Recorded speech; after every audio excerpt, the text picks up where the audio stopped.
ವಕೀಲರ ಸಂಘದ ವಾರ್ಷಿಕ ದಿನಾಚರಣೆ ಮತ್ತು ಸನ್ಮಾನ ಕಾರ್ಯಕ್ರಮದ ವೇದಿಕೆಯಲ್ಲಿ ಉಪಸ್ಥಿತರಿರುವಂಥ ಈ ಕಾರ್ಯಕ್ರಮದ ಉದ್ಘಾಟಕರು ಆಗಿರುವಂಥ ದಕ್ಷಿಣ ಕನ್ನಡ ಜಿಲ್ಲೆಯ ಜಿಲ್ಲಾ ಮತ್ತು ಸೆಷನ್ ಪ್ರಿನ್ಸಿಪಲ್ ಡಿಸ್ಟ್ರಿಕ್ಟ್ ಜಡ್ಜ್ ಆಗಿರುವ ಸನ್ಮಾನ್ಯ ಬಸವರಾಜ್ ಅವರೇ, ಈಗಾಗಲೇ ನಮ್ಮನ್ನು ಉದ್ದೇಶಿಸಿ ಮಾತನಾಡಿ ನಿರ್ಗಮಿಸಿರುವಂಥ ಮಂಗಳೂರು ದಕ್ಷಿಣ ಕನ್ನಡದ ಪಾರ್ಲಿಮೆಂಟ್ ಮೆಂಬರ್ ಆಗಿರುವಂಥ ಸನ್ಮಾನ್ಯ ಕ್ಯಾಪ್ಟನ್ ಬ್ರಿಜೇಶ್ ಚೌಟಾ ಅವರೇ, ಹಿರಿಯ ವಕೀಲರು ಮತ್ತು ಈ ಬಾರ್ ಅಸೋಸಿಯೇಷನ್ನ ಮೆಂಬರ್ ಆಗಿ ಅನೇಕ ವರ್ಷಗಳ ಕಾಲ ಸೇವೆ ಸಲ್ಲಿಸಿ ಅನೇಕ ಸಾಧನೆಗಳ ಸರದಾರರೆನಿಸಿಕೊಂಡಿರುವಂಥ ಸನ್ಮಾನ್ಯ ಕ್ಲಾರೆನ್ಸ್ ಪಾಯಸ್ರವರೇ, ಈ ಸಮಾರಂಭದ ಅಧ್ಯಕ್ಷತೆಯನ್ನು ವಹಿಸಿರುವ ನನ್ನ ಪ್ರೀತಿಯ ಈ ಬಾರ್ ಅಸೋಸಿಯೇಷನ್ ಅಧ್ಯಕ್ಷರಾಗಿ ಕಳೆದ 2 ವರ್ಷಗಳಿಂದ ನಿರಂತರ ಸೇವೆಯನ್ನು ಸಲ್ಲಿಸಿದಂಥ ಸನ್ಮಾನ್ಯ ರಾಘವೇಂದ್ರ HV ಅವರೇ, ಈ ಕಾರ್ಯಕ್ರಮದಲ್ಲಿ ಸನ್ಮಾನಿತರಾದಂಥ ಜಯರಾಮ್ ಪದಕಣ್ಣಯ್ಯನವರು, ನಮಗೆ ಲಾ ಕಾಲೇಜ್ನಲ್ಲಿ ಓದಬೇಕಾಗಿದ್ದರೆ ಕಾಂಟ್ರಾಕ್ಟ್ 1 ಆ್ಯಂಡ್ ಕಾಂಟ್ರಾಕ್ಟ್ 2 ಅನ್ನು ತಗೊಳ್ತಾ ಇದ್ದರು ಮತ್ತು ಬಾರ್ ಅಸೋಸಿಯೇಷನ್ಲಿ ಕೂಡ ನನಗೆ ಭಾಳ ಆತ್ಮೀಯರಾಗಿದ್ದರು. 50 ವರ್ಷಗಳ ಕಾಲ ಸೇವೆ ಸಲ್ಲಿಸಿ ಇವತ್ತು ಸನ್ಮಾನಕ್ಕೆ ಪಾತ್ರರಾಗಿರ್ತಕ್ಕಂಥ ಸನ್ಮಾನ್ಯ ಜಯರಾಮ್ ಪದಕಣ್ಣಯ್ಯನವರೇ, ನನ್ನ ಇನ್ನೊಬ್ಬ ಮಿತ್ರ 50 ವರ್ಷಗಳ ಕಾಲ ಪ್ರಾಕ್ಟೀಸ್ ಮಾಡಿ ಇವತ್ತು ಸನ್ಮಾನಕ್ಕೆ ಪಾತ್ರರಾಗಿರ್ತಕ್ಕಂಥ ಹಿರಿಯ ವಕೀಲರಾಗಿರ್ತಕ್ಕಂಥ ಸುಧಾಕರ್ ಜೋಶಿ ಅವರೇ, ವೇದಿಕೆಯಲ್ಲಿ ಉಪಸ್ಥಿತರಿರುವಂಥ ನಮ್ಮ ಬಾರ್ ಅಸೋಸಿಯೇಷನ್ನ ವೈಸ್ ಪ್ರೆಸಿಡೆಂಟ್ ಆಗಿರ್ತಕ್ಕಂಥ ಸುಜಿತ್ ಕುಮಾರ್ ಅವರೇ, ಜನರಲ್ ಸೆಕ್ರೆಟರಿ ಶ್ರೀಧರ್ H ಅವರೇ, ಟ್ರೆಜರರ್ ಗಿರೀಶ್ ಶೆಟ್ಟಿ A ಅವರೇ ಮತ್ತು ಶ್ರೀಮತಿ ಜ್ಯೋತಿ ಅವರೇ, ಎಲ್ಲ ಗವರ್ನಿಂಗ್ ಕೌನ್ಸಿಲ್ನ ಕಮಿಟಿ ಮೆಂಬರ್ರೇ, ವೇದಿಕೆ ಮುಂದೆ ಇರತಕ್ಕಂಥ TN ಪೂಜಾರಿ ಅವರೇ, B ಇಬ್ರಾಹಿಂ ಅವರೇ, MP ನೊರೋನಾರ್ ಅವರೇ ಮತ್ತು ಎಲ್ಲ ಹಿರಿಯ ಕಿರಿಯ ವಕೀಲರುಗಳೇ, ನ್ಯಾಯಾಧೀಶರುಗಳೇ ಮತ್ತು ಬಂಧುಗಳೇ, ಭಾಳ ಸಂತೋಷದ ಸಂದರ್ಭ. ಕಳೆದ ಬಾರಿ ಕೂಡ ನಾನು 2 ವರ್ಷಗಳ ಹಿಂದೆ ಈ ಹೊಸ ಗವರ್ನಿಂಗ್ ಕೌನ್ಸಿಲ್ ಕಮಿಟಿ ಚುನಾಯಿತರಾಗಿ ಅವರ ಇನ್ಸ್ಟಾಲೇಷನ್ ಸೆರೆಮನಿಗೆ ನಾನು ಆಗಮಿಸಿದ್ದೆ. ಅಂದು ನಾನು ಮತ್ತು HV ರಾಘವೇಂದ್ರ ಅವರು ಹತ್ತಿರ ಕೂತಿದ್ದೆವು. ಆವಾಗ ಒಂದು ಸಂಕಲ್ಪವನ್ನು ಮಾಡಿದೆವು.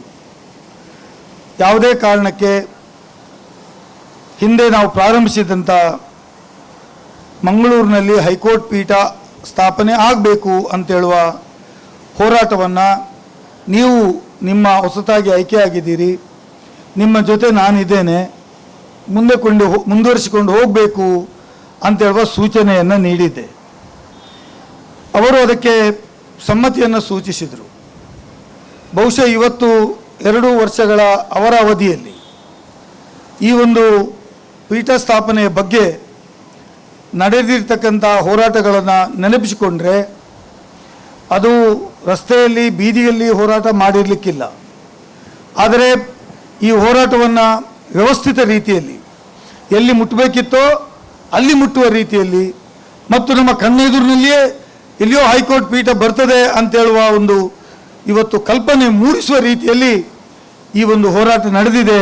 ಅದಕ್ಕೆ HV ರಾಘವೇಂದ್ರರ ಮತ್ತು HVR ಮತ್ತು ಅವರ ಎಲ್ಲ ಕೌನ್ಸಿಲ್ನ ಗವರ್ನಿಂಗ್ ಕೌನ್ಸಿಲ್ ಮೆಂಬರ್ಗಳು, ಅವರ ಆಫೀಸ್ ಬ್ಯಾರರ್ಸ್ಗಳು ಅದಕ್ಕೆ ಪ್ರಮುಖ ಕಾರಣ ಅಂತ ನಾನು ಈ ಸಂದರ್ಭದಲ್ಲಿ ಹೇಳಲಿಕ್ಕೆ ಬಯಸ್ತಾ ಇದ್ದೇನೆ ಮತ್ತು ಅವರಿಗೆ ಅಭಿನಂದನೆಯನ್ನು ಸಲ್ಲಿಸಲಿಕ್ಕೆ ಬಯಸ್ತಾ ಇದ್ದೇನೆ. ಆದರೆ ಹೋರಾಟ ಇಲ್ಲಿಗೆ ಮುಗಿಯಿತಾ ಅಂತ ಕೇಳಬಹುದು. ನೋ, ಇಟ್ ಈಸ್ ನಾಟ್, ಮುಗಿಯಲಿಲ್ಲ. ಇದು ಪ್ರಾರಂಭ ಅಷ್ಟೇ. ಅದು ಪ್ರಾರಂಭದ ಹೋರಾಟಕ್ಕೇ ಭಾಳಷ್ಟು ತೀವ್ರವಾಗಿರ್ತಕ್ಕಂಥ ಆಳವಾಗಿರ್ತಕ್ಕಂಥ ಅಧ್ಯಯನ ಮತ್ತು ಅದು ಬೀಜವನ್ನು ಬಿತ್ತುವುದು ಅತ್ಯಂತ ಕಷ್ಟಕರವಾದಂಥ ಕೆಲಸ ಆಗಿದೆ. ಈಗ ಬೀಜ ಬಿತ್ತಿದ್ದೇವೆ, ಆ ಬೀಜ ಒಳ್ಳೆಯ ಫಲವತ್ತಾದ ಭೂಮಿಯಲ್ಲಿ ಬಿದ್ದಿದೆ ಮತ್ತು ಈಗ ಅದು ಮೊಳಕೆ ಕೊಡಲಿಕ್ಕೆ ಪ್ರಾರಂಭ ಆಗಿದೆ. ಇನ್ನು ನಮ್ಮ ಮುಂದೆ ಇರುವಂಥ ಪ್ರಶ್ನೆ, ಇನ್ನೂ ನಾವು ಮಾಡಬೇಕಾದ ಜವಾಬ್ದಾರಿ ಅತ್ಯಂತ ನಾಜೂಕಿತನದಿಂದ ಮತ್ತು ಅತ್ಯಂತ ನಯವಾಗಿ ನಾವು ಬೆಳೆಸಬೇಕು ಮತ್ತು ಅದರ ಫಲವನ್ನು ನಾವು ತೆಗಿಬೇಕು.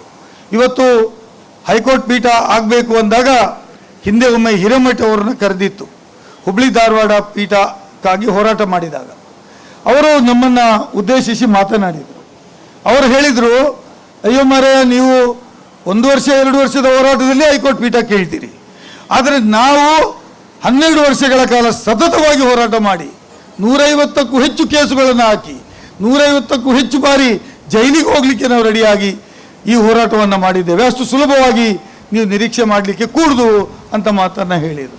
ಬಹುಶಃ ನನಗೆ ನೆನಪಿದೆ, ನಾವು ಕಾನೂನು ಸಚಿವರಾದಂಥ HK ಪಾಟೀಲ್ರನ್ನು ಭೇಟಿ ಮಾಡಿದಾಗ ಹೇಳಿದರು, ನಾವು ಕಾನೂನನ್ನು ಡಿಸೆಂಟ್ರಲೈಸೇಷನ್ ಆಫ್ ಲಾ ಮಾಡಬೇಕು ಅಂತ ತೀರ್ಮಾನ ಮಾಡಿದ್ದೇವೆ. ಅದು even in the supreme court. ಅವರು ಕೂಡ ಸುಪ್ರೀಂ ಕೋರ್ಟಿನ ಬೆಂಚ್ಗಳನ್ನು ಬೇರೆ ಬೇರೆ ರಾಜ್ಯಗಳಲ್ಲಿ ದಕ್ಷಿಣ ಭಾರತ ಉತ್ತರ ಭಾರತ ಅಂತ ಡಿವೈಡ್ ಮಾಡಿಕೊಂಡು ಬೇರೆ ಬೇರೆ ಕಡೆ ಮಾಡಬೇಕು ಅಂತ ಚಿಂತನೆ ಮಾಡಿದ್ದಾರೆ. ಹಾಗಾಗಿ ನಾವು ಕೂಡ ಅದರ ಪರವಾಗಿದ್ದೇವೆ, ಅದಕ್ಕೆ ಬೇಕಾದಂಥ ಧ್ವನಿ ಬರಲಿ ಅಂತೇಳೋ ಮಾತನ್ನು ಹೇಳಿದರು.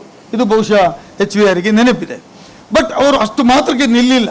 ಅವರು ಹೇಳಿದರು, ಇಲ್ಲ, ಇದು ಮಾಡುವಂಥ ಅವಶ್ಯಕತೆ ಇದೆ ಅಂತೇಳುವುದನ್ನು ಮತ್ತೆ ಮತ್ತೆ ಹೇಳಿದರು. ಮತ್ತು ಇದಕ್ಕೆ ನನ್ನ ಸಂಪೂರ್ಣ ಬೆಂಬಲ ಇದೆ ಅಂತ ಮಾತನ್ನು ಹೇಳಿದರು.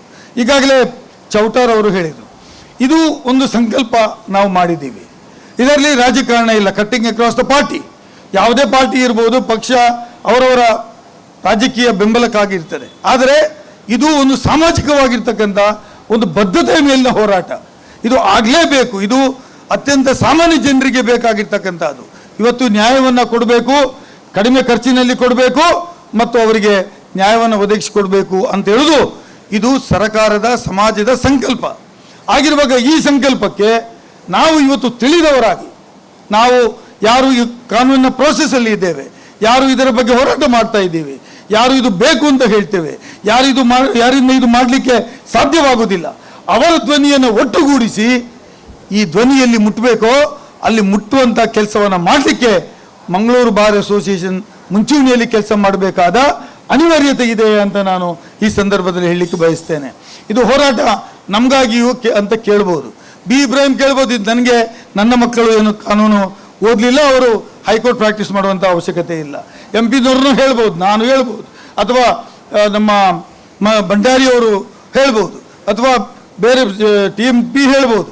ನಾವು ಹೇಳಿದರೂ ಕೂಡ ಇದು ನಮ್ಮ ಸ್ವಾರ್ಥಕ್ಕಾಗಿ ಅಲ್ಲ, ನಮ್ಮ ಮುಂದಿನ ಪೀಳಿಗೆಗಾಗಿ ಮತ್ತು ನಮ್ಮ ಕಾಂಟ್ರಿಬ್ಯೂಷನ್ ಇನ್ ದಿ ಜುಡಿಷಿಯರಿ, ನಮ್ಮ ಈ ಕರಾವಳಿ ಕರ್ನಾಟಕದಿಂದ ಈ ದೇಶಕ್ಕೆ ಉದ್ದಗಲಕ್ಕೂ ನಾವು ಜುಡಿಷಿಯರಿಯಲ್ಲಿ ನ್ಯಾಯಾಂಗದಲ್ಲಿ ಕೊಟ್ಟಿರ್ತಕ್ಕಂಥ ಒಂದು ಪ್ರಭುತ್ವದ ಸೇವೆ ಮತ್ತು ಅದರಲ್ಲಿ ಕೊಟ್ಟಿರ್ತಕ್ಕಂಥ ಸೇವೆಯ ಫಲವಾಗಿ ನಮಗೆ ಅರ್ಹವಾಗಿಯೇ ಕರಾವಳಿ ಭಾಗಕ್ಕೆ ಹೈಕೋರ್ಟ್ ಪೀಠ ಬರಬೇಕು ಅಂತ ಹೇಳುವಂಥದ್ದು ನನ್ನ ಮತ್ತು ನಿಮ್ಮ ಬೇಡಿಕೆ ಅಂತ ನಾನು ಹೇಳಲಿಕ್ಕೆ ಬಯಸ್ತಾ ಇದ್ದೇನೆ. ಮುಖ್ಯಮಂತ್ರಿಗಳು ಒಂದು ದಿವಸ ನಮ್ಮ ಬಾರ್ ಅಸೋಸಿಯೇಷನ್ ಮೆಂಬರ್ನ ಭೇಟಿ ಮಾಡಬೇಕು, ತಾವು ಬರಬೇಕು ಅಂದಾಗ ಮಂಗಳೂರಿಗೆ ಬಂದಾಗ ನಮ್ಮ ಎಕ್ಸ್ಕ್ಲೂಸಿವ್ ನಮ್ಮ ಬಾರ್ ಅಸೋಸಿಯೇಷನ್ ಮೆಂಬರನ್ನು ಭೇಟಿ ಮಾಡಿದರು ಮತ್ತು ಹೇಳಿದರು, ನನಗೆ ನಿಮ್ಮ ಬೇಡಿಕೆ ಇದು ನೈಜ ಬೇಡಿಕೆಯಿಂದ ಕಂಡಿದೆ. Your demand is a genuine demand and I am with you to establish a high court bench in Dakshina Kannada ಅಂತ ಮಾತನ್ನು ಹೇಳಿದರು. ಮತ್ತು ಅದಕ್ಕೆ ಪೂರಕವಾಗಿ ಏನೇನು ಮಾಡಬೇಕೋ ಆ ಎಲ್ಲ ಕೆಲಸಗಳನ್ನು ಮಾಡಿದ್ದಾರೆ. ಇವತ್ತು ಎಲ್ಲಿವರೆಗೆ ಅಂದರೆ, ಇವತ್ತು ಜಸ್ಟಿಸ್ ನಜೀರ್ ಅವರು ನಮ್ಮನ್ನು ಭಾಳ ಪ್ರೋತ್ಸಾಹ ಮಾಡಿದರು, MP ನೊರುನಾ ಅವರನ್ನ ಕಾಂಟ್ಯಾಕ್ಟ್ ಮಾಡಿದರು, ನಾವೆಲ್ಲ ಅವರ ಜೊತೆ ಸಂಪರ್ಕದಲ್ಲಿದ್ದೇವೆ. ಬಹುಶಃ ನಿಯರ್ ಫ್ಯೂಚರ್ಗೆ, ಭವಿಷ್ಯದ ದಿನಗಳಲ್ಲಿ ಖಂಡಿತವಾಗಿ ಹೈಕೋರ್ಟ್ನ ಸಂಚಾರಿ ಪೀಠ ಮೊದಲನೇದಾಗಿ ಮಂಗಳೂರಿನಲ್ಲಿ ಪ್ರಾರಂಭ ಆಗ್ತದೆ. ಅದಕ್ಕೆ ಬೇಕಾದ ಎಲ್ಲ ಮೂಲಭೂತ ಸೌಕರ್ಯಗಳನ್ನು ಒದಗಿಸಿಕೊಡಲಿಕ್ಕೆ ಕರ್ನಾಟಕ ರಾಜ್ಯ ಸರ್ಕಾರ, ಸಿದ್ದರಾಮಯ್ಯನವರ ನೇತೃತ್ವದ ಸರ್ಕಾರ ಬದ್ಧವಾಗಿದೆ ಅಂತ ಹೇಳುವ ಕಮಿಟ್ಮೆಂಟನ್ನು ಕೂಡ ನಾನು ಸಚಿವರಿಂದ, ಮುಖ್ಯಮಂತ್ರಿಗಳಿಂದ, ಮುಖ್ಯ ನ್ಯಾಯಾಧೀಶರಿಗೆ ಕೊಡುವ ಕೆಲಸವನ್ನು ಸದ್ಯದಲ್ಲಿಯೇ ಅದು ಮಾಡ್ತೇನೆ ಅಂತ ಹೇಳುವ ಮಾತನ್ನು ಕೂಡ ಈ ಸಂದರ್ಭದಲ್ಲಿ ಹೇಳಲಿಕ್ಕೆ ಬಯಸ್ತಾ ಇದ್ದೇನೆ. ಅದರ ಜೊತೆಯಲ್ಲಿ ನಾವು ಇವತ್ತು ನ್ಯಾಯಾಂಗವನ್ನು ಉನ್ನತ ಮಟ್ಟಕ್ಕೆ ಕೊಂಡೋಗತಕ್ಕಂಥ ಜವಾಬ್ದಾರಿ ನಮ್ಮೆಲ್ಲರ ಮೇಲಿದೆ. ಒಂದು ವೇಳೆ ಈ ಹೈಕೋರ್ಟ್ ಬೆಂಚ್ ಇಲ್ಲಿ ಬಂದುಬಿಟ್ರೆ ಬಹುಶಃ ನಮ್ಮ ಕರಾವಳಿ ಕರ್ನಾಟಕದ ಜನರ ಬಾಡಿ ಲ್ಯಾಂಗ್ವೇಜೇ ಚೇಂಜ್ ಆಗಿಬಿಡ್ತದೆ ಅಂತ ನಾನು ಹೇಳಲಿಕ್ಕೆ ಬಯಸ್ತೇನೆ. ಇವತ್ತು ಮಂಗಳೂರಿನಲ್ಲಿ 7 ಲಾ ಕಾಲೇಜ್ಗಳು ಈಗಾಗಲೇ ಪ್ರಾರಂಭ ಆಗಿದೆ. ನಾನು ಲಾ ಓದಬೇಕಾಗಿದ್ದರೆ ಒಂದು SDM ಲಾ ಕಾಲೇಜ್ ಬಿಟ್ಟರೆ only in Udupi Vaikuntha Baliga law college ಇತ್ತು, ಒಂದು 2 ಕಾಲೇಜ್ ಇತ್ತು. ಆದರೆ ಇವತ್ತು ಮಂಗಳೂರು ದಕ್ಷಿಣ ಕನ್ನಡ ಜಿಲ್ಲೆಯಲ್ಲಿಯೇ 7 ಲಾ ಕಾಲೇಜುಗಳು ಈಗಾಗಲೇ ಕಾರ್ಯನಿರ್ವಹಣೆ ಮಾಡ್ತಾ ಇದೆ. ಇನ್ನೂ ಕೆಲವು ಬರುವುದರಲ್ಲಿದೆ. ಯಾಕೆಂದರೆ ಕಾನೂನು ಶಿಕ್ಷಣ ಇವತ್ತು ಬರೀ ಲಿಟಿಗೇಷನು ಪ್ರಾಕ್ಟೀಸ್ಗೆ ಮಾತ್ರ ಅಲ್ಲ, ಎಲ್ಲ ರಂಗದಲ್ಲಿ ಕೂಡ ಇವತ್ತು ಕಾನೂನಿನ ಜ್ಞಾನದ ಅವಶ್ಯಕತೆ ಇದೆ. Knowledge of legal thing is very much necessary. ಹಾಗಾಗಿ ಕಾನೂನಿನ ಜ್ಞಾನ ಎಲ್ಲಿವರೆಗೆ ಇರೋದಿಲ್ಲ ಅಲ್ಲಿವರೆಗೆ ಸಮಾಜದಲ್ಲಿ ಉತ್ತಮವಾದಂಥ ಕಾರ್ಯನಿರ್ವಹಣೆ ಮಾಡಲಿಕ್ಕೆ, ಅಡ್ಮಿನಿಸ್ಟ್ರೇಷನ್ ಮಾಡಲಿಕ್ಕೆ ಸಾಧ್ಯ ಆಗೋದಿಲ್ಲ. ಹಾಗಾಗಿ ನಮ್ಮ ಪ್ರಯತ್ನಗಳು ಆ ದೃಷ್ಟಿಯಲ್ಲಿ ನಡೀಬೇಕಾಗ್ತದೆ. ಇವತ್ತು ಕಾನೂನು ಓದ್ತಕ್ಕಂಥದ್ದು, ಪ್ರಾಕ್ಟೀಸ್ ಮಾಡ್ತಕ್ಕಂಥದ್ದು ಒಂದು ಕಡೆ, ಆದರೆ ಇನ್ನೊಂದು ಕಡೆ ಕಾನೂನು ಓದುವಂಥದ್ದು ಕಾರ್ಪೊರೇಟ್ ವರ್ಲ್ಡಿಗೆ ಹೋಗತಕ್ಕಂಥದ್ದು. ಇವತ್ತು ಕಾನೂನು ಕಲ್ತಂಥವ್ರು ಎಲ್ಲರೂ ಪ್ರಾಕ್ಟೀಸ್ ಮಾಡಬೇಕು. ನಮ್ಮ ಕಾಲದಲ್ಲಿ ಹಾಗೆ ಲಾ ಓದಿದ ಮೇಲೆ ಪ್ರಾಕ್ಟೀಸ್ ಮಾಡಬೇಕು, ಜಡ್ಜಿ ಆಗಬೇಕು, ಆ ರೀತಿ. ಆದರೆ ಇವತ್ತು ಅದನ್ನು 3 ಸ್ಟೆಪ್ಸ್ ಮೇಲೆ ಹೋಗ್ಬಿಟ್ಟು ನೆಕ್ಸ್ಟ್ ಲೆವೆಲ್ಗೆ ಹೋಗಿಬಿಟ್ಟಿದೆ. ಇವತ್ತು ಕಾನೂನು ದೊಡ್ಡ ದೊಡ್ಡ ಕಾಲೇಜುಗಳಲ್ಲಿ ಅಥವಾ ಒಂದು ಯೂನಿವರ್ಸಿಟಿಗಳಲ್ಲಿ ಓದಿದವರು ಲಿಟಿಗೇಷನ್ಗೆ ಬರುವುದು ಅದರಲ್ಲಿ only 20%. 80% of the students are looking for the corporate world. ಹಾಗಾಗಿ ಇವತ್ತು ಕಾನೂನಿನ ಭವಿಷ್ಯ, ಕಾನೂನು ಓದಿದವರ ಭವಿಷ್ಯ ಮತ್ತು ನ್ಯಾಯವಾದಿಗಳ ಭವಿಷ್ಯ ಅತ್ಯಂತ ಹೆಚ್ಚು ಉಜ್ವಲವಾಗಿ ಸಮಾಜದಲ್ಲಿ ಮೂಡಿ ಬರ್ತಕ್ಕಂಥದ್ದನ್ನು ನಾವು ಕಾಣ್ತೇವೆ. ಇವತ್ತು ನಾನು ಶಾಸಕನಾಗಿದ್ದೇನೆ. 2013ರಿಂದ ಇವತ್ತಿನವರೆಗೆ ನಾನು ವಿಧಾನ ಪರಿಷತ್ನಲ್ಲಿ ಪ್ರತಿ ಸಲ ಒಂದು ವರ್ಷಕ್ಕೆ ಕನಿಷ್ಠ 100 ಕಾನೂನುಗಳು ಮಾಡ್ತೀವಿ. 100 ಲಾಸ್ ಆ್ಯಕ್ಟ್ ಮಿನಿಮಮ್ ಮಾಡ್ತೀವಿ. ಮೋರ್ ದೆನ್ 200ಗಿಂತಲೇ ಅಬೌವ್ ಕಾನೂನುಗಳಿಗೆ ತಿದ್ದುಪಡಿಯನ್ನು ತರ್ತೀವಿ, ಅಮೆಂಡ್ಮೆಂಟನ್ನು ತರ್ತೀವಿ. ಪ್ರತಿಯೊಂದು ಇವತ್ತು ಕಾನೂನನ್ನು ತಯಾರು ಮಾಡತಕ್ಕಂಥದ್ದು ಮತ್ತು ಆ ಕಾನೂನು ಸಮಾಜದ ಹಿತದೃಷ್ಟಿಯಿಂದ ನೋಡಬೇಕಾದ ಅವಶ್ಯಕತೆ ಇದೆ. ಇವತ್ತು ಕಾನೂನು ಮಾಡಿದರೆ ಸಾಲದು, ಆ ಕಾನೂನು ಇಂಪ್ಲಿಮೆಂಟ್ ಆಗಬೇಕು ಮತ್ತು ಅದು ಕಾನೂನು ಸಮಾಜದ ಎಲ್ಲ ವರ್ಗಗಳ ಜನರ ಪ್ರೀತಿ ವಿಶ್ವಾಸವನ್ನು ಗಳಿಸುವಂತ ಆಗಬೇಕು ಅಂತೇಳೋದು ಮುಖ್ಯವಾಗಿದೆ. ಹಾಗಾಗಿ ಒಳ್ಳೆಯ ನಾಯಕತ್ವವನ್ನು ಬೆಳೆಸುವಂಥದ್ದು ಕೂಡ ವಕೀಲರುಗಳ ಜವಾಬ್ದಾರಿ ಇದೆ ಅಂತ ನಾನು ಈ ಸಂದರ್ಭದಲ್ಲಿ ಹೇಳಲಿಕ್ಕೆ ಬಯಸ್ತಾ ಇದ್ದೇನೆ. ನಾನು ಹೆಚ್ಚು ಮಾತಾಡಲಿಕ್ಕೆ ಹೋಗೋದಿಲ್ಲ, ಯಾಕಂದರೆ ನಾನು ಕೂಡ ಒಬ್ಬ ವಕೀಲನಾಗಿದ್ದವನು. ಏನಾಗ್ತದೆ, ಹೇಗೆ ಹೋಗ್ತದೆ, ಇದೆಲ್ಲವೂ 89ರಿಂದ ನಾನು 2013ವರೆಗೆ ಆ್ಯಕ್ಟಿವ್ ಪ್ರಾಕ್ಟೀಸ್ ಮಾಡಿದವನು. ಹಾಗಾಗಿ ನನಗೆ ಅನೇಕ ವಿಚಾರಗಳು ಯಾವ ರೀತಿ ಹೋಗ್ತದೆ ಅಂತ ಗೊತ್ತಿದೆ. ವಕೀಲರುಗಳ ಸಮಸ್ಯೆಗಳ ಬಗ್ಗೆ ನನಗೆ ಅರಿವಿದೆ. ಹಾಗಾಗಿ ನಾನು ಆವಾಗ ಬಾರ್ ಅಸೋಸಿಯೇಷನ್ ಯಾವುದೇ ಕೆಲಸ ಹೇಳಿದರೂ ಕೂಡ ಅದನ್ನು ಭಾಳ ಗಂಭೀರವಾಗಿ ತೆಗೆದುಕೊಂಡು ಅದನ್ನು ಜಾರಿ ತರುವಂಥ ಕೆಲಸದಲ್ಲಿ ನಾನು ಎಂದೂ ಹಿಂದೆ ಸರಿಯುವುದಿಲ್ಲ ಅಂತೇಳೋದನ್ನು ತಮಗೆ ಈ ಮಾತನ್ನು ಕೊಡಲಿಕ್ಕೆ ಬಯಸ್ತಾ ಇದ್ದೇನೆ. ನಾನು ಏನೇ ಇರಲಿ, ಕಾನೂನಿಗೆ ಸಂಬಂಧಪಟ್ಟದ್ದಿರ್ಬೋದು, ವಕೀಲರುಗಳಿಗೆ ಸಂಬಂಧಪಟ್ಟದ್ದಿರ್ಬೋದು, ಅಥವಾ ಇನ್ಯಾವುದೇ ಸಮಸ್ಯೆಗಳು, ಅದು ನ್ಯಾಯಾಂಗಕ್ಕೆ ಸಂಬಂಧಪಟ್ಟದ್ದು, ನಮ್ಮ ಜಿಲ್ಲೆಯ ಬಾರ್ ಅಸೋಸಿಯೇಷನ್ಗೆ ಸಂಬಂಧಪಟ್ಟದ್ದಿದ್ದರೆ ಅದನ್ನು ಮುಂದೆ ನಿಂತುಕೊಂಡು ಮಾಡುವಲ್ಲಿ ನಾನು ನನ್ನದೇ ಆದಂಥ ಪಾತ್ರವನ್ನು ವಹಿಸ್ತೇನೆ ಅಂತೇಳೋದನ್ನು ತಮಗೆ ಹೇಳಲಿಕ್ಕೆ ನಾನು ಬಯಸ್ತಾ ಇದ್ದೇನೆ. ಅದರ ಜೊತೆಯಲ್ಲಿ ಇವತ್ತು ನಮ್ಮ ಕಾನೂನಿನಲ್ಲಿ ಈಗ ವಕೀಲ್ ಭವನ ಮಾಡಬೇಕು ಅಂತ ಹೇಳುವಂಥದ್ದಿದೆ. ಇನ್ನೊಂದು ಕೋರ್ಟ್ ಬಿಲ್ಡಿಂಗ್ ಬರಬೇಕಾಗಿದೆ. ಹೈಕೋರ್ಟ್ ಬಂದಾಗ ಹೈಕೋರ್ಟ್ಗೆ ಬೇಕಾದ ಮೂಲಭೂತ ಸೌಕರ್ಯಗಳು ನಾವು ಈಗಾಗಲೇ HVR ಅವರು ಮಾತಾಡೋ ಹೇಳಿದರು. ನಾವು ಜೈಲಿನಲ್ಲಿ ಇರ್ತಕ್ಕಂಥ ಸುಮಾರು 9 ಎಕರೆ ಸ್ಥಳವನ್ನು 12 ಎಕರೆ ಜಾಗವನ್ನು, ಜೈಲಿಗೆ ಇರೋದು 9 ಮತ್ತು ಸುತ್ತಮುತ್ತ ಇದೆ, 9 ಎಕರೆ ಜಾಗವನ್ನು ಹೈಕೋರ್ಟ್ ಆಗುವಂಥ ಸಂದರ್ಭದಲ್ಲಿ ಅದನ್ನು ಮೀಸಲಿಡಬೇಕು ಅಂತ ಈಗಾಗಲೇ ನಮ್ಮ ಪ್ರಿನ್ಸಿಪಲ್ ಡಿಸ್ಟ್ರಿಕ್ಟ್ ಜಡ್ಜ್ ಅವರು ಲೆಟರನ್ನು ಬರೆದಿದ್ದಾರೆ. ನಾನು ಅದನ್ನು ನಿನ್ನೆ CM ಅನ್ನು ಭೇಟಿ ಮಾಡಿದಾಗ ಈ ವಿಚಾರವನ್ನು, ಆ ಕಾಗದವನ್ನು ಕೊಂಡೋಗಿ ಅವರಿಂದಲೂ ನೀವು ಅದನ್ನು ಮೀಸಲು ಇಡಿ ಅಂತ ಹೇಳುವುದನ್ನು ಆದೇಶ ಮಾಡಬೇಕು ಅಂತ ಹೇಳಿದ್ದೇನೆ. ಅವರು ಮಾಡಲಿಕ್ಕೆ ಒಪ್ಪಿದ್ದಾರೆ. ಆ ಜೈಲು ಯಾವಾಗ ಬಾಳೆಪುಣಿ ಬಂಟ್ವಾಳ ತಾಲೂಕಿಗೆ ಮುಡಿಪತ್ರ ಶಿಫ್ಟ್ ಆಗ್ತದೆ, ಆ ಶಿಫ್ಟ್ ಆದ ಮರುದಿನವೇ ಆ ಜಾಗವನ್ನು ನಮ್ಮ ಸ್ವಾಧೀನಕ್ಕೆ ತೆಗೆದುಕೊಂಡು ಕಾನೂನಿಗೆ ನ್ಯಾಯಾಂಗಿಕ ಅದು ಪಡೆದು ಮುಂದೆ ಹೈಕೋರ್ಟ್ನ ಪರ್ಮನೆಂಟ್ ಪೀಠಕ್ಕೆ ಅದು ಮೀಸಲಿಡಬೇಕು ಮತ್ತು ನಗರದಲ್ಲಿಯೇ ಈ ಪೀಠ ಆಗಬೇಕು ಅಂತ ಹೇಳೋದ್ರ ಬಗ್ಗೆ ನಮ್ಮ ಬೇಡಿಕೆ ಇದೆ. ಅದನ್ನು ಕೂಡ ನಾವು ಮುಂದಿನ ದಿನಗಳಲ್ಲಿ ಮಾಡ್ತೀವಿ. ಮತ್ತು ನಾನು ಪತ್ರಿಕೆಯಲ್ಲೇ ಓದಿದೆ, ಶಿವಮೊಗ್ಗದವರು ನಮ್ಮ ಜೊತೆ ಬರೋದಿಲ್ಲ, ಬರಬೇಕಾದ ಅವಶ್ಯಕತೆಯೂ ಇಲ್ಲ, ಒತ್ತಾಯ ಯಾರಿಗೂ ಇಲ್ಲ.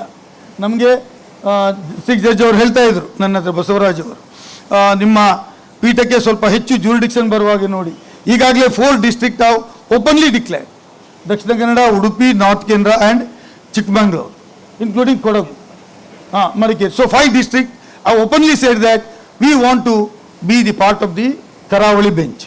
ಹಾಗಾಗಿ ಅವರು when they said that they want to be the part of the Karavali bench, we will wholeheartedly accept them. ಮತ್ತು ಇಲ್ಲಿ ಬಂದಂತಹ ಸಂದರ್ಭದಲ್ಲಿ ಏನೆಲ್ಲ ಸವಲತ್ತುಗಳು ವಕೀಲರುಗಳಿಗೆ ಬೇಕು ಮತ್ತು ಲಿಟಿಗೆಂಟ್ಗಳಿಗೆ ಬೇಕು ಅದು ಕೊಡಲಿಕ್ಕೆ ಕೂಡ ನಾವು ಕೆಲಸ ಮಾಡಬೇಕು. ಹಾಗಾಗಿ ನಾನು ಮತ್ತೊಮ್ಮೆ ಧನ್ಯವಾದ ಹೇಳ್ತೇನೆ ರಾಘವೇಂದ್ರ HVR ಅವರಿಗೆ ಮತ್ತು ಅವರ ಟೀಮಿಗೆ. ಅವರು ಹೇಳಿದರು, ನಾವು ಕಸ ತೆಗೆಯುವುದರಿಂದ ಹಿಡಿದು, ಚೇರನ್ನು ಹಿಡಿಯುವುದನ್ನು ಹಿಡಿದು, ಬೆಂಚನ್ನು ಇಡುವುದನ್ನು ಹಿಡಿದು, ತಿಂಡಿ ತಿನಿಸು ಕೊಡುವುದನ್ನು ಹಿಡಿದು ಎಲ್ಲ ಕೆಲಸವನ್ನು ನಮ್ಮ ಬಾರ್ ಅಸೋಸಿಯೇಷನ್ನ ಆಫೀಸ್ ಬೇರರ್ಸ್ ಮಾಡಿದ್ದಾರೆ ಅಂತೇಳೋ ದೊಡ್ಡ ಮಾತನ್ನು ಹೇಳಿದರು. ಅದರಿಂದಲೇ ನಾಯಕತ್ವ ಪ್ರಾರಂಭ ಆಗೋದು, ಅಲ್ಲಿಂದ ನಿಮ್ಮ ಜೀವನದ ಭವಿಷ್ಯ ಓಪನ್ ಅಪ್ ಆಗೋದು ಅಂತ ನಾನು ಹೇಳಲಿಕ್ಕೆ ಬಯಸ್ತೇನೆ. ಯಾರು ಚಿಕ್ಕ ಕೆಲಸ ಮಾಡ್ತಾನೆ ಅವನು ಸಮಾಜದಲ್ಲಿ ದೊಡ್ಡವನಾಗ್ತಾನೆ, ಯಾರು ದೊಡ್ಡ ಕೆಲಸ ಮಾಡ್ತಾನೆ ಅವನು ಮಾತ್ರ ದೊಡ್ಡವನಾಗುವುದಿಲ್ಲ. ಚಿಕ್ಕ ಕೆಲಸದ ಮೂಲಕನೇ ನಾವೆಲ್ಲರೂ ಇವತ್ತು ಈ ಒಂದು ಹಂತಕ್ಕೆ ಬೆಳೆದಿದ್ದೇವೆ. ಹಾಗೆ ಇಲ್ಲಿ ಇದ್ದವರು ಭಾಳಷ್ಟು ಜನ ತಮ್ಮ ತಮ್ಮ ಕ್ಷೇತ್ರದಲ್ಲಿ ಚಿಕ್ಕ ಚಿಕ್ಕ ಕೆಲಸಗಳನ್ನು ಮಾಡುವ ಮೂಲಕನೇ ಸಮಾಜದಲ್ಲಿ ದೊಡ್ಡ ಸ್ಥಾನವನ್ನು ನಾವು ಗಳಿಸಿಕೊಂಡದ್ದು. ಚೌಟ ಹೇಳಿದಾಗೆ we are not commanding respect, we are gaining respect. Command ಮಾಡ್ತಕ್ಕಂಥ ಪ್ರಶ್ನೆ ಸಮಾಜದಲ್ಲಿ ಬರಬಾರ್ದು. ಆ ದೃಷ್ಟಿಯಲ್ಲಿ ನೀವು ಎಂದೂ ಕೆಲಸ ಮಾಡಿಲ್ಲ. ನಿಮ್ಮ 2 ವರ್ಷಗಳ ಕಾಲ ಕೆಲಸವನ್ನು ನಾನು ಮುಕ್ತಗಂಠದಿಂದ ಶ್ಲಾಘಿಸಿ. Bar association is one family. ನಾವೊಂದು ಕುಟುಂಬ ಇದ್ದ ಹಾಗೆ. ಯಾರು ಬಂದರೂ ಅದು ನಮ್ಮವರೇ, ಯಾರು ಆಫೀಸ್ ಬೇರರ್ ಆದರೂ ಅವರು ನಮ್ಮವರೇ. ಆ ದೃಷ್ಟಿಯಲ್ಲಿ ಮುಂದಿನ ಆಫೀಸ್ ಬೇರರ್ಸ್ಗಳಾಗುವವರು ಎಲ್ಲ ಚಿಂತನೆಗಳು ಓಪನ್ ಆಗಿರಲಿ. ತಮ್ಮದೇನಾದರೂ ವೈಯಕ್ತಿಕಗಳಿದ್ದರೆ ಅದು ವೈಯಕ್ತಿಕವಾಗಿ ಇರಲಿ ಹೊರತು ಸಮಾಜಕ್ಕೆ ಬಂದಾಗ, if it is comes to the mass, ಎಲ್ಲರೂ ಒಟ್ಟು ಸೇರಿ ಮಾಡುವಂಥ ಕೆಲಸಗಳು ಬಂದಾಗ ಆ ಚಿಂತನೆಗಳಿಂದ ದೂರ ಇಟ್ಟು ಒಳ್ಳೆಯ ಕೆಲಸಗಳಿಗೆ ಒಳ್ಳೆಯ ಮನೋಭಾವದ ಅಭ್ಯರ್ಥಿಗಳು, ಒಳ್ಳೆಯ ಟೀಮ್ ಮುಂದಕ್ಕೂ ಬರಲಿ ಅಂತ ನಾನು ಆಸೆಪಟ್ಟು ಅವರ ಜೊತೆಯಲ್ಲಿ ನಾವೆಲ್ಲ ಕೆಲಸ ಮಾಡಲಿಕ್ಕೆ ಸಿದ್ಧರಿದ್ದೇವೆ ಅಂತೇಳೋ ಮಾತನ್ನು ಹೇಳಿ ನನಗೆ ಇಲ್ಲಿ ಕರೆದು ಈ ಒಂದು ಸಮಾರಂಭದಲ್ಲಿ ಮಾತಾಡಲಿಕ್ಕೆ ಅವಕಾಶ ಕೊಟ್ಟದಕ್ಕಾಗಿ ನಾನು ಅಭಿನಂದನೆಯನ್ನು ಸಲ್ಲಿಸ್ತೇನೆ HVR ಅವರಿಗೆ ಮತ್ತು ತಮಗೆಲ್ಲರಿಗೂ ಅಭಿನಂದನೆ ಸಲ್ಲಿಸಿ, ಮುಂದಿನ ದಿನಗಳಲ್ಲಿ ನಾವು ಹೆಚ್ಚು ಮುಂದಿನ ವರ್ಷಕ್ಕೆ ದೇವರು ಬಯಸಿದರೆ ಹೈಕೋರ್ಟ್ ಬೆಂಚನ್ನೇ ಸೆಲೆಬ್ರೇಟ್ ಮಾಡ್ತಕ್ಕಂಥ ಒಂದು ಕೆಲಸ ನಿಮ್ಮಿನ ಮಧ್ಯೆ ಆಗಲಿ ಅಂತ ಹೇಳಿಕೊಂಡು ನಾನು ಹೇಳಿ ನಿಮಗೆಲ್ಲರಿಗೂ ಶುಭ ಕೋರಿ ಮಾತು ಮುಗಿಸ್ತೇನೆ. ಎಲ್ರಿಗೂ ನಮಸ್ಕಾರ.